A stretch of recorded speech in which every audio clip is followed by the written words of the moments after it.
A claim by the British Ministry of Defence that UFOs have no defence significance is designed solely to keep Parliament, the media and the public off our backs. According to former MOD UFO Desk Administrator, Nick Pope. Pope's statement was in response to the MOD's release last week of what it says is its final batch of UFO documents. Official MOD spokesman and one self-styled UFO expert, David Clark, claimed that the MOD found no evidence of a UFO threat to the UK and therefore closed its UFO desk. In reality, Pope says, the UK's Freedom of Information Act contains wide-ranging exemptions covering areas such as defence, security and intelligence. And the newly available documents had already been judged to be unclassified before their release. If you're looking for the truth, these may be your last chance to find it. Among the final batch of the MOD's real-life X-Files released today, a photograph of a UFO hovering near Stonehenge, and this over Blackpool Pier. I think that some of these craft are our own craft, which we have developed with the aid of alien technology. I know that's an outrageous thing to say, but that is the information I have from seriously highly qualified people who deal with this problem. Other close encounters documented include the man who claimed to be living with an alien and another whose dog, car and tent were abducted when he was camping. People are just interested in what's in the sky. There's a lot of military craft that are not identified. We never know what they are until probably 25 years later. But people just want to believe in different things, and some people do want to identify what they've seen just to satisfy their curiosity. The UFO unit closed in 2009 after the MOD decided it no longer had any defence value, but it had been busy. Between 2000 and 2007 there were up to 200 reported sightings every year. But in 2009 that number had trebled, the highest recorded since 1978. While some say that's proof we're not alone, others claim it's more to do with the growing popularity of Chinese lanterns in the sky. Over the years the files have brought us the weird and the wonderful, but never anything to suggest an extraterrestrial threat. But with everything from the UFO desk now in the public domain, it's up to us to decide whether the truth is out there or somewhere in here. The truth is out there. Well, not according to the Ministry of Defence. Newly declassified files show that the MOD closed its UFO desk in 2009 because it served no defence purpose. It's been quite obvious for many years that the Ministry of Defence were not really interested in this subject, and they were really just going through the motions. You only have to look at the files to see that no investigation was done, and in the most cases someone just simply jotted down some very basic details. Occasionally they would check to see if anything had been seen on radar, but most of the sightings were just filed away and forgotten about. The 25 files released by the National Archive cover the work carried out during the final 2 years of the UFO desk, including accounts of alleged alien abductions, contact with aliens and common or garden UFO sightings. The vast majority of things that are seen that people have reported to the police or to the local Air Force base are usually just ordinary people leaving the pub at night, sort of out on a walk or on the way to school, that sort of thing, who've seen a puzzling light in the sky or a shape in the sky, often very fleetingly, so it could be absolutely anything. And a lot of the reports that are logged by the UFO desk, it just simply says something like a UFO was seen. The files are now available on the National Archives website, so the public can make up their own minds. I mean, they never land because they're not there. Let's look at the facts. First of all, there are 6 million planets in our galaxy alone. It just beggars belief to think that there is no other intelligent life. That's another issue. Well, it's a starting point. Then you have to decide, if there is intelligent life, would they be even 10 million years ahead of us? If so, they will be making interstellar journeys the way we will in even 2,000 years' time. Then it's a question of whether they've been here or not. I think if they've made like a 15 trillion mile journey, they'll be smart enough to cloak themselves from us. We won't be able to see them. First directive of Starfleet Command. Why do they leave the lights on then? when they arrive. I think, as you well know, young man, as you well know, most of those sorts of observations of UFO sightings are made at roughly closing time all over the country. And I agree with you, 98% of them are explainable, but you know as well as I do, a small percentage of them have not been explained. And I think it's a crying shame that we're not, even for scientific reasons, keeping that phone line open. Well, I agree with you on that, yeah. But I don't think it should be the military that are doing that and spending public money. I mean, I think, you know, scientists and interested individuals can do that kind of research. Given the size of the universe, it's perfectly possible that there is life somewhere else in the universe. That seems a reasonable assumption to make. But when you look at the distances involved, I think the nearest sun, other than our own sun, is what, about 4 light years. 4 light years away, yep. And so many are billions of light years away. It's perfectly possible, given the laws of physics, that these lives could exist and we will never cross paths. Quite possibly. Never. I think it was Patrick Moore that said we would expect to visit, possibly from an intergalactic civilization, once in the entire history of humanity. And yet, if you're looking at these files, they're here every night. Yeah, exactly. They've got nothing else to do. Actually, well, they're just very interesting species, aren't they? They're coming to listen to your programme, perhaps. But the thing is, the reality is... Some of them are on it. Well, OK, yes, well, the complaints line will be once again buzzing for that. No names, no fact drill. The bottom line here is that, as Carl Sagan said, the universe ought to be teeming with life. There is an anomaly here. Why haven't they been here already? And I seriously believe... Because they're too far away. No, because...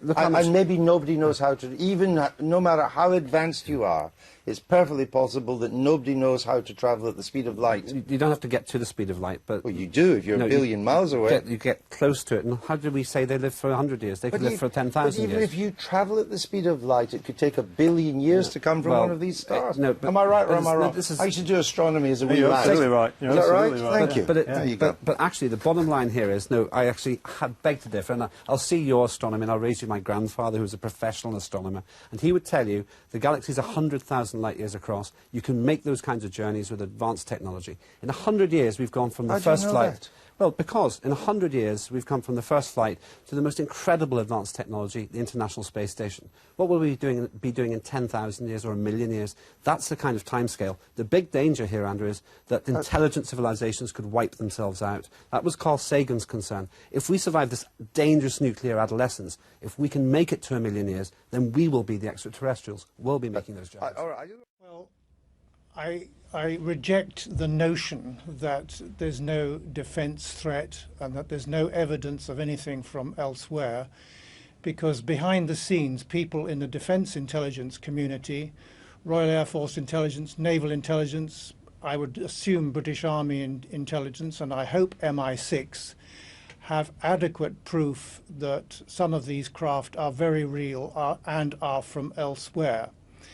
However, I accept that anything up to 90% or more of all the reports do not reflect actual alien vehicles, but they're very real, and some of them do pose a threat, and there are hundreds, if not thousands, of reports from military pilots and civilian pilots of close encounters with unusual craft in the skies.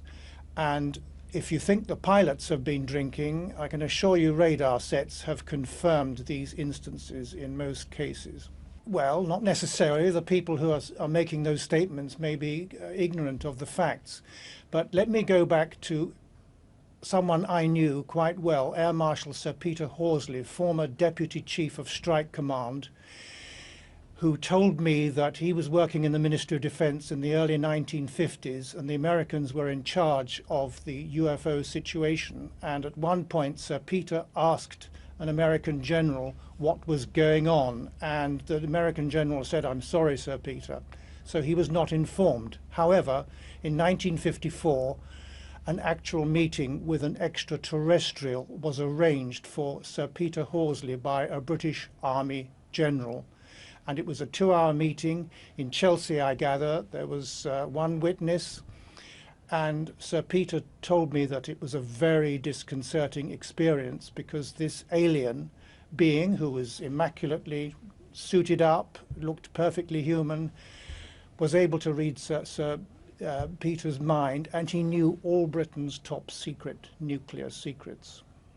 I'm in agreement with you on that and the Ministry of Defence. It's perfectly true that quite a number of aircraft which people see in the sky and perceive as UFOs are actually our own top secret craft. I'm 100% convinced of that. I have this from American authorities that it is a very sensitive situation. Some alien vehicles pose a threat to this planet, and there's no way any government's going to come out with that. There have been some exceptions in Brazil and Chile. Military intelligence officers have come forward to admit that definitely some UFOs are from elsewhere, and they've had their own personal encounters with them. With no official address for our future sightings, there is at least a new app which will log UFO visits. And of course, there's always the British UFO Research Association. But astrophysicists have found scientifically based information, obviously it's factual, that some of these planets do contain the same gases and elements that are abundant on Earth. Therefore, it's quite feasible and logical that some form of life can exist on these planets. The grim reality is this: the British government has neither the money nor the interest in keeping its UFO desk open. The lines are now closed. This country's last line of defence against whatever or whoever may be out there is now down to us.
April 29 to May 3 of 2013, a citizen hearing was held in which 40 witnesses from 10 countries testified for 30 hours over 5 days to 6 former members of Congress.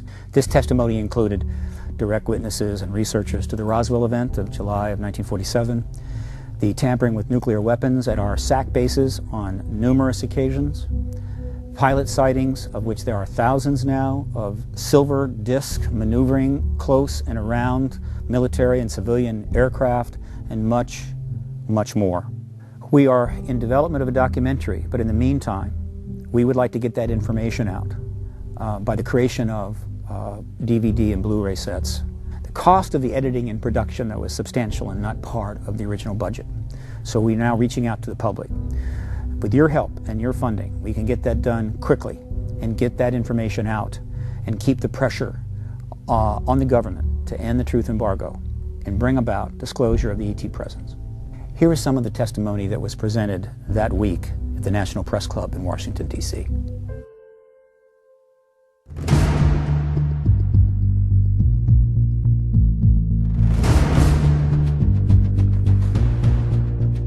The conclusion I've come to is incredibly wild, that those in charge have been successful in keeping secret the greatest story of mankind. The evidence is overwhelming that Earth is being visited by intelligently controlled extraterrestrial spacecraft. The CIA guy standing next to me says, we're confiscating all this data and you're all sworn to secrecy. They've all been studying this. They have more data than I do. So the government has dumped disinformation and misinformation into the field for decades. They've undermined research. I have lost faith in representative government. I truly think we're in gridlock. It doesn't work, and so we need to make a change. I think it's ignorant of any people not to seek out what we need to know to continue the universe. You give this committee a lot of reasons for us to say, open those files.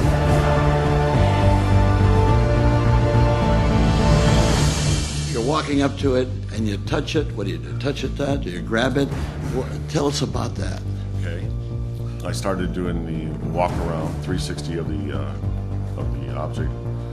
And as I came around, I seen there was an inscription on the front. And this is what you saw, right? That's what I saw. So I started walking around the craft, and I seen the glyphs. And as I, ran my hand from the fabric of the craft, it was smooth to touch. You ran your hands along it? Oh yeah. I believe that the time is now to lift the veil of secrecy that has shrouded this subject for over 60 years, and the subject of UFOs should now be openly accepted in the mainstream media.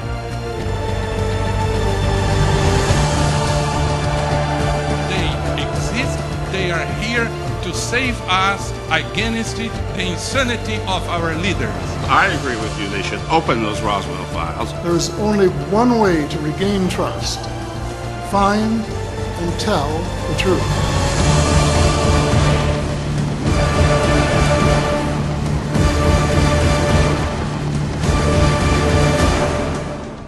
If it's out there, if it's real, we have a right to know. Up in the sky over Fresno today. Take a look at this. The KMPH newsroom received dozens of calls and emails from viewers all over the valley about this strange-looking object in the sky. So we sent out one of our photographers who shot this video. Witnesses say it seemed to stay in one place in the sky for nearly 4 hours. Several of you also sent in pictures of the odd orb, and the question everyone is asking is, what is it?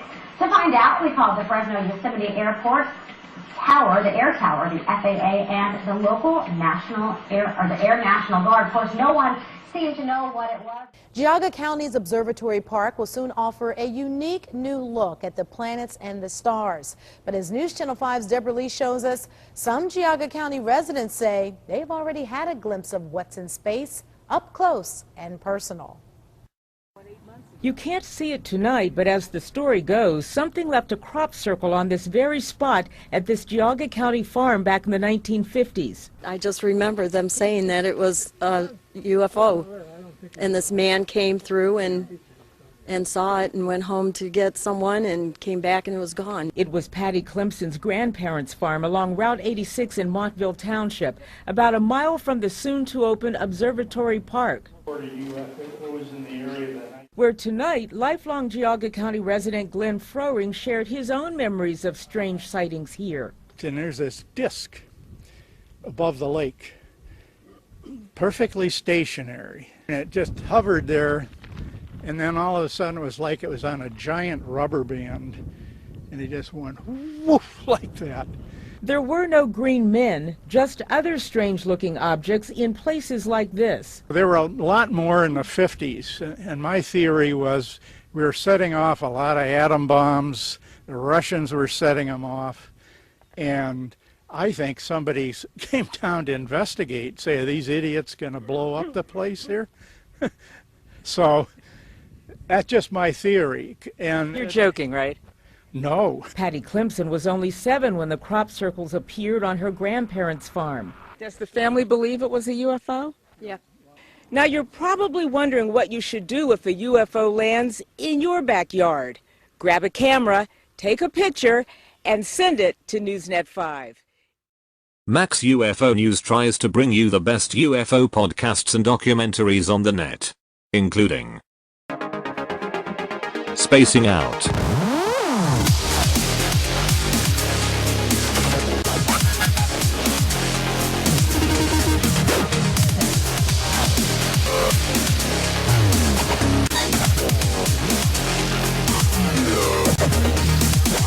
Greetings everyone and welcome to Spacing Out. Topic UFO.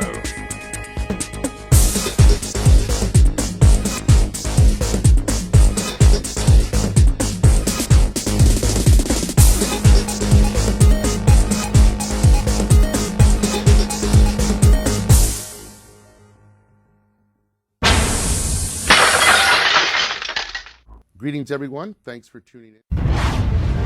And UFO TV.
If you have enjoyed this episode of Max UFO News, please be sure to subscribe for your monthly update. Bye for now, and thanks for watching.